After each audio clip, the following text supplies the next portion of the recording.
Bonjour, quelques idées. Civisme, civilité était titre de civilité. Civisme, suivant la définition du dictionnaire, ils disent voilà, c'est le comportement à l'égard de l'État, à l'égard de la loi, de l'individu envers la loi, son comportement qu'il doit respecter, son devoir de conscience envers l'État, les règles et la loi. Lorsqu'il s'agit de civilité, c'est appliquer, respecter ces normes, ces règles, la loi et tout ça envers les citoyens, envers les gens avec politesse, gentillesse, courtoisie et éviter une grossièreté, si on veut des mots grossiers, et être poli avec les gens. On dirait quand on parle de civilité, on dirait on est en train de parler on est dans un endroit administratif. On dirait on se penche surtout sur le côté travail. Le travail, c'est l'environnement de travail. Administratif. Si on dit administratif, on dit dans le cadre du travail, c'est-à-dire la pulsion dominante ou la pulsion qui monte comme la poussée d'Archimède vers la conscience, c'est parce que je travaille. Parce que je suis ici, j'ai besoin de cette réputation. Sinon, je perds mon degré, ma réputation, je vais salir. C'est un logo, hein, c'est un logo, c'est une notoriété, un prestige et tout ça. Je dois les appliquer. Il y a toujours une condition. Comme je viens de mentionner, civilité, c'est être poli envers les gens, avec courtoisie, poli, etc. Mais pourquoi il y a un dégoût pendant le travail? Peut-être, je ne sais pas, quelqu'un qui gagne, il a un bon salaire, peut-être il est heureux. Mais ce n'est pas tous les gens. Il y a un dégoût, il y a un fardeau. Pourquoi quand je me retire de mon travail, je me retire vers soi, vers la maison, je trouve un fardeau, un dégoût. Le travail, c'est toujours, comme on dit, le travail. Le travail, c'est la santé. Le repos n'a jamais tué. Et pourquoi il y a ça? D'ailleurs, dans les administrations, c'est-à-dire dans les lieux de travail, dans le monde de l'Ouest, là où il y a le consumérisme, le consumer producer system, ils ont essayé de faire, on dirait, un autre foyer dans le travail. C'est-à-dire, non seulement il y a le café, il y a le thé, il y a même l'alcool, c'est toléré, c'est permis, car ils vivent avec le stress. Il y a stress et tout ça. C'est pas parce que le travail, parce que les heures de travail. Non, on va voir ça. Et non seulement ça, il y a des endroits là où vous pouvez reposer, c'est-à-dire reposer, mais avec le stress. Ça, dans le lieu de travail. Et ce qui se passe avec la présence des femmes et tout ça, ça, n'en parlons pas. C'est un autre foyer. Travail lui-même qui cause le divorce. Bon, on dirait ces valeurs, des valeurs morales, on dirait on les a, mais on ne les a pas. On est privé. C'est comme si vous, par exemple, transportez des vitamines, vous les transportez, vous ne les avez pas absorbées. Il y a une grande différence entre quelqu'un qui est poli et quelqu'un qui transporte la politesse. Quelqu'un est généreux et quelqu'un qui transporte la générosité, je veux dire l'émotion générosité. Quelqu'un qui est galant et quelqu'un qui transporte la galanterie. Quelqu'un courtois, quelqu'un qui transporte la courtoisie. Et ainsi de suite. Quelqu'un est honnête et quelqu'un non, il transporte l'honnêteté. Il y a une grande différence. C'est comme je viens de mentionner l'exemple des vitamines. 1 kg de vitamines, 2 kg de... Mais c'est un poids, je le transporte dehors, je ne l'ai pas mangé, je ne l'ai pas absorbé. C'est un poids. Vitamine, c'est quelque chose, c'est artificiel. stéroïdes et tout ça. Mais la viande, protéines, je transporte 1 kilogramme de viande. Je ne le mange pas, je ne la mange pas. Qu'est-ce qui se passe ici? Elle va être décomposée. Et elle se décompose. Donc, c'est-à-dire, ici, je la transporte, regardez. Ce qui se passe avec ces émotions, les émotions des valeurs morales, l'émotion, c'est tout un film. C'est toute une action, prise de vue, prise de son, prise d'odorat, prise tout, incluant notre rôle psychologique. C'est un fil qui s'installe ou bien s'archive dans notre subconscient. Voilà, toute une émotion de générosité, de galanterie et tout ça. Mais pourquoi? Dans le monde, je viens donner un exemple concret. Dans le monde psychique, l'émotion est là. Mais pourquoi? Moi, j'étais généreux, j'étais galant. Mais pourquoi, lorsque je me retire, je trouve un vide? C'est pas normal. Je m'excuse. Vous avez le kyste. Je ne parle pas de kyste lorsqu'il est subcutaneous, c'est-à-dire en dehors de la peau. Je parle d'un kyste interne, dans la médecine interne. Qu'est-ce qu'il y a? Le kyste, il est interne dans le corps, mais il est extrinsèque par rapport au corps, l'organisme du corps. Il ne fait pas partie du corps. C'est une paroi qui contient des parasites. Voilà ce qui se passe. C'est une paroi qui transporte les parasites. Si on ne fait pas attention, si on ne fait pas, par exemple, dans une opération, quelque chose comme ça, ça va être contaminé, elle va contaminer d'autres choses, ça va être plus grave. L'émotion, lorsqu'elle ne s'absorbe pas par le web ou bien par les neurones, s'absorbe pas, elle devient extrinsèque. Il y a après ça une sécrétion. Elle se désintègre, elle dérange, c'est la même chose qu'un kyste dérange l'être humain, c'est la même chose. Une viande, 1 kilogramme de viande, je le laisse dans un sachet dans ma poche. Ah, il se décompose. Ah, vous pouvez imaginer. La question qui se pose, ces émotions, on pratique ces émotions, le civisme, on parle de civisme, vous entendez dans le monde moderne. Le monde moderne souffre de toutes sortes de malaises psychologiques. Et encore, on est fier. Toutes sortes de malaises. La personne, elle finit son travail, elle a un rendez-vous avec un psychologue. Le couple, ils finissent leur travail, ils ont consultant, psychologue, tout le temps, et les enfants et tout ça. Et peut-être aujourd'hui, c'est rarement, c'est surtout ceux qui vivent dans les grandes villes, sans exception, je ne suis pas de toucher un pays ou un autre.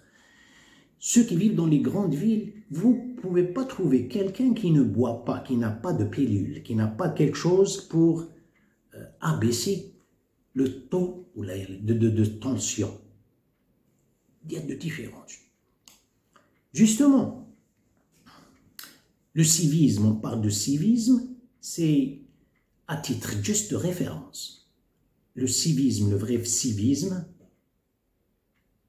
c'est quelque chose d'autre. J'ai mentionné auparavant la pulsion. C'est une pulsion, on dirait une bulle d'air qui monte à la surface de la conscience. C'est elle. C'est l'institution. Mon travail, c'est la condition. C'est elle qui parle. Ensuite, moi, j'exécute. C'est une poussée impulsive. Je pense que je décide pas. C'est elle, c'est à cause de cette condition. Travail, réputation, l'ambiance du travail. Le prophète sallallahu alayhi wa sallam a mentionné ça, la relation de la personne envers cet univers en général. Il parle, la première des choses, il parle de votre relation avec Dieu. Pourquoi? On va voir ça. Ensuite, la deuxième relation avec soi-même. Ça, vous ne trouverez jamais. Ensuite, avec les gens. parler avec le civisme. Le civisme a une condition, c'est administratif. Administratif à notre niveau de la mairie, la commune, la préfecture, mais c'est l'administration centrale qui vient du pays. C'est tout le temps dans le nexus du travail. Le cerveau de l'être humain est centralisé dans le nexus du travail, le nexus. C'est-à-dire, il ne peut pas penser en dehors du centre de travail. Même en dehors. Il est en dehors, il n'existe pas. Ses pensées sont tout le temps absorbées par un champ magnétique vers le travail. Il n'y a que le travail. Ensuite, il revient pour trouver cette ambiance qui est tout à fait, c'est pas une ambiance, pour régénérer ses émotions qui sont dans un état de désintégration, de sécrétion dans le cerveau. La relation commence par avec Dieu. Il a dit 3. Théoéthique. Théo, c'est le mot grec qui veut dire Dieu. Ensuite, la deuxième, c'est psychoéthique envers soi-même. Et la troisième, socio-éthique. C'est des dimensions. La première, on va dire, ayez crainte de Dieu, là où vous êtes. Bon, on ne va pas aller trop avec la religion et tout ça, c'est un peu des gens qui, peut-être, se dérangent. Qu'est-ce que c'est que la foi? Qu'est-ce que c'est que quand vous pensez de la vue, la supervision seigneuriale? Vous avez une tendance, c'est le vrai sens de l'adoration. Vous avez une tendance de se rétrécir vers soi-même. Vous avez ça. D'ailleurs, le prophète sallallahu alayhi wa sallam avait jumelé la foi avec la pudeur. Il a dit, si l'un d'eux est négligé, ou bien le deuxième disparaîtra. Si l'un d'eux se retire, le deuxième disparaîtra. L'iman ou l'haya. Mais qu'est-ce qu'il y a dans la pudeur? Homme ou femme, mais chez la femme, c'est un peu plus. Vous avez cette tendance de... Il y a quelque chose. Hein? Regardez, la timidité cache un trésor. Bien que la timidité a une différence entre la timidité et la pudeur, mais qu'est-ce que c'est que le trésor? Le trésor, ce n'est pas le 1 kg d'or que vous avez trouvé. Ça, ce n'est pas le sens du trésor. Le trésor ne vous donne que des échantillons. Et il crée plus de curiosité, vous cherchez encore chez la femme, surtout chez la femme. Elle offre toujours avec sa pudeur, sa féminité. C'est immense si vous avez tout le temps. Mais qu'est-ce qui se passe ici? C'est que le cerveau, le psychisme de l'être humain, voilà ce qu'il fait. Au lieu d'avoir, par exemple, des forces propulsives, il y a des forces d'accueil. Vous êtes tout le temps dans un état réceptif. Les actions de dehors, elles deviennent réceptives. Elles ne deviennent pas des actions propulsives. Là, vous parlez d'incivisme. Toute la première, hein. La deuxième, c'est suivez vos actions. Je parle du hadith du prophète. La première, c'est ayez crainte de Dieu. Là, vous êtes. Suivez vos mauvaises actions avec quelque chose de bien. Vous allez les effacer. Et la troisième, soyez poli avec les gens. اتق الله حيثما كنت واتبع السيئة الحسنة تمحوها وخالق الناس بخلق حسن. Voilà où réside le civisme. La question que j'ai posée auparavant, quand est-ce que ces émotions de politesse, quelqu'un qui transporte la politesse, c'est quelqu'un qui est poli, quelqu'un qui transporte la compassion, quelqu'un qui transporte la compassion et l'autre est compatissant, etc. Ces valeurs, lorsqu'elles sont exercées, exercées, sous la supervision seigneuriale, vous avez le contenu qui s'harmonise avec le conteneur. Ce qui vient, il s'harmonise avec l'inné.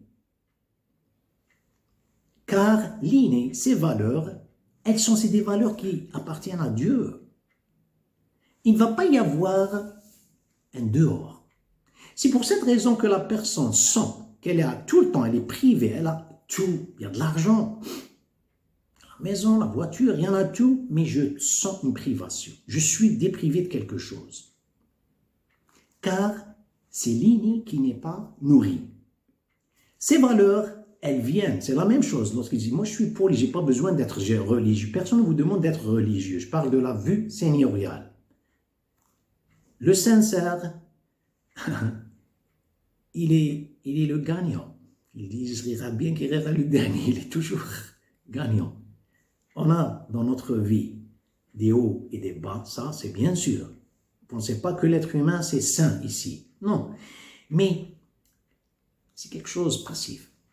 C'est des choses passives. Le civisme. Le prophète, sallallahu alayhi wa sallam, il parle 15 siècles auparavant, hein, je ne me souviens pas, 14 siècles, 15 siècles, je pense. Hein, il parle avec les gens, il parle avec, leur montrer ce que c'est que le voisinage et ce que c'est que le voisin. Le civisme dans notre monde moderne, il a à voir avec des intérêts. C'est uniquement dans le work nexus. In the work nexus, le travail, c'est l'administratif. Voilà le civisme. Le prophète parle du civisme là où vous êtes.